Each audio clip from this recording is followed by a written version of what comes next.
मेरा नाम राखी है। आज मैं आपको अपनी कहानी सुनाने वाली हूँ। मेरे पति राजेश ने अपनी जिंदगी में बहुत मेहनत की। वो ज़्यादा पढ़े लिखे नहीं थे, इसलिए हमेशा से मेहनत और मजदूरी का काम ही उन्हें मिला और घर चलाने के लिए उन्होंने यही किया। हमारे 2 बच्चे हैं। बेटा 10 साल का है और मेरी बड़ी बेटी 16 साल की है। अभी तक मेरे पति ने जैसे तैसे अपना घर चलाया।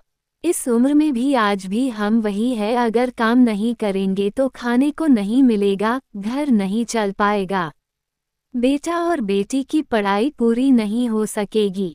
मेरे पति की अब ऐसी स्थिति नहीं थी कि वो मेहनत और मजदूरी कर सके। उनसे अब ये काम नहीं होता था।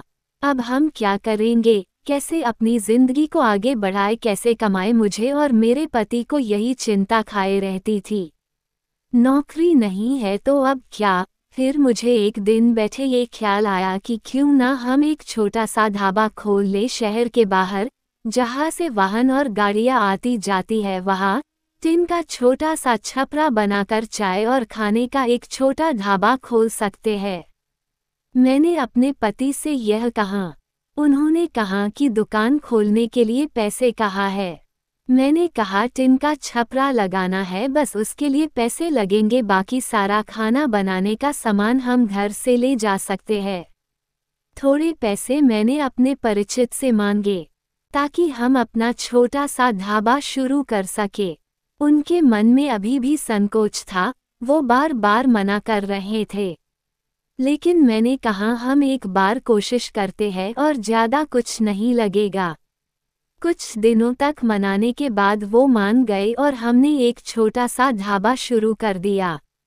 पहले दिन मैं और मेरे पति वहाँ अपने ढाबे पर बैठे थे, लेकिन कुछ खास लोग नहीं आए। ढाबा छोटा और ऊपर से सभी खाने वाले पहले ही अपने ढाबे फिक्स किए होते हैं कि उन्हें कहाँ रुकना और कहाँ खाना है। हमारा पहला दिन निराशा भरा था।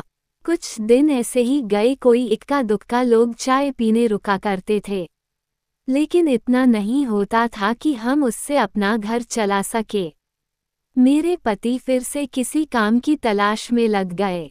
उन्हें एक काम मिल गया जहाँ पैसे कम थे लेकिन कम मजदूरी थी। उन्होंने वो कर लिया, लेकिन मैंने ढाबे पर जाना नहीं छोड़ा। अब मैं अपने बेटे और बेटी के साथ वहाँ जाने लगी। हमने हिम्मत नहीं हारी और धीरे धीरे कुछ लोग हमारे यहाँ आने लगे। 1 महीने में ग्राहक और भी ज़्यादा आने लगे। कोशिश करते करते अब हमारे यहाँ रुकने लगे थे। उन्हें घर जैसा खाना मिल रहा था, इसलिए हमारा छोटा सा ढाबा चल निकला। मेरे पति जितना कमाते उससे ज़्यादा अब ढाबे से कमाई होने लगी। देखते ही देखते हमने जो छोटा सा ढाबा खोला था, उससे हमारी आर्थिक स्थिति में बहुत सुधार हो गया। जो कर्जा लिया था वो भी उतर गया। हमें एक नई उम्मीद मिल गई। सब कुछ अच्छा चल रहा था। ढाबे को खोले 6 महीने हो गए थे। हमारे चेहरों पर रंगत आ गई थी, लेकिन फिर ऐसा कुछ हुआ जिसके बारे में मैंने सोचा भी नहीं था। एक दिन घर से जब हम लोग ढाबे के लिए जा रहे थे, तब मेरे पति कहते हैं, ढाबा आज से बंद, कोई भी अब वहाँ नहीं जाएगा। ये कहते वक्त वो बड़े ही गुस्से में थे। ऐसा गुस्सा मैंने उनके चेहरे पर आज तक नहीं देखा। मैंने बोला, क्या हुआ, क्या बोल रहे? इतना अच्छा हमारा ढाबा चल रहा है, आपको क्या हो गया आज? वो बोले, मैंने कहा ना कोई भी अब वहाँ नहीं जाएगा, ना तू ना तेरी बेटी। मैंने बोला, आप शांत हो जाए, आपकी तबीयत ठीक नहीं है, आप आराम करें, हम लोग इस बारे में बात करते हैं। वो और ज़्यादा गुस्सा हो गए, कहा कि कोई बात नहीं होगी, मैं जितना कमाता हूँ उतने से घर चल जाएगा, तू अब वहाँ नहीं जाएगी। मेरे पति का ऐसा रूप मैंने पहले कभी नहीं देखा था। उस दिन मैं ढाबे पर नहीं गई, लेकिन जब वो शाम को आए तो भी उनका मुंह उतरा हुआ था। मैंने सही समय देखकर उनसे बात की, पूछा, क्या हुआ, आप ऐसा क्यों बोल रहे हैं? वो बोले कि मेरा मुंह मत खुलवा, मैं सब जानता हूँ कि तू क्या कर रही है, मैं तेरे साथ इतने दिनों तक वहाँ रहा, तब वहाँ कोई नहीं आता था और मेरे जाते ही ढाबा चलने लगा। आखिर ऐसा भी क्या हो गया? मेरे तो होश ही उड़ गए। वो क्या बोलना चाहते थे मैं समझ गई। ऐसी बात वो भी शादी के इतने दिनों बाद। उनके मुंह से सुनकर मुझे यकीन ही नहीं हो रहा था कि यह मेरे पति है। मैं एकदम खामोश हो गई।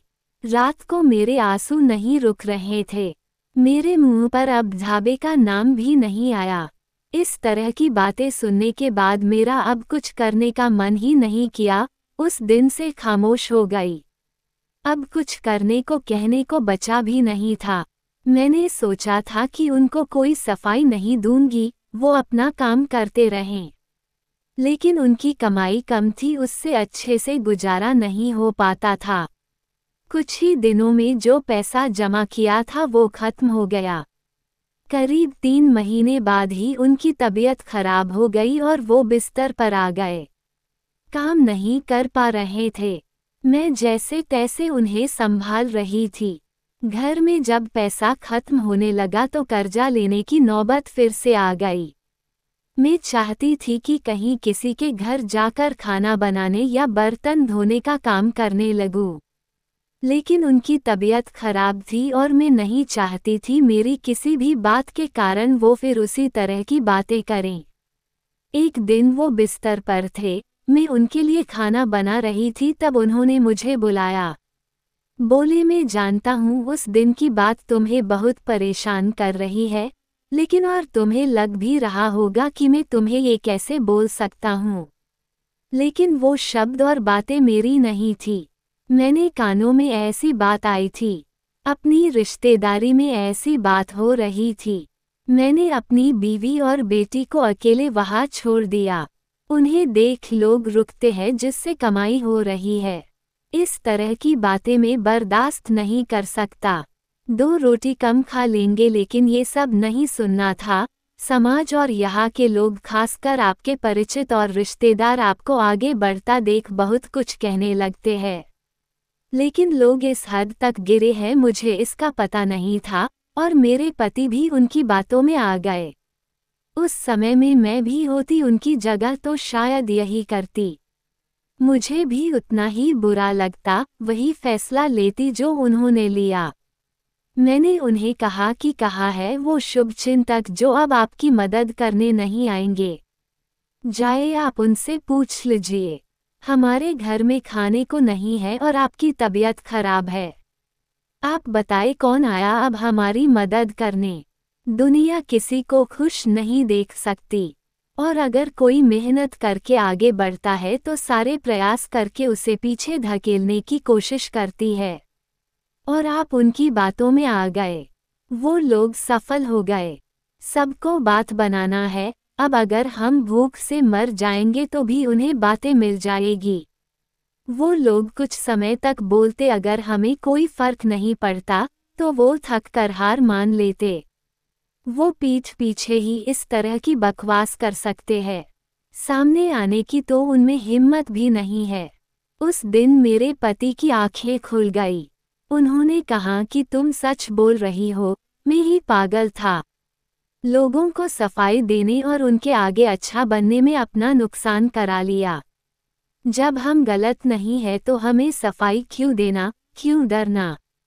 मुझे माफ कर दो, हमें नहीं उन्हें बदलनी होगी अपनी सोच, और अगर नहीं बदले तो हमें क्या, हमें अपने कर्म करते रहना चाहिए। क्या अब हम फिर से कुछ कर सकते हैं? मैंने कहा, कभी भी देर नहीं होती है, हम अब भी कर सकते हैं। मेरे पति बोले, मैं भी अब तुम्हारा साथ दूंगा अगर तुम चाहो तो। मैंने हाँ कहा और फिर एक बार कोशिश की।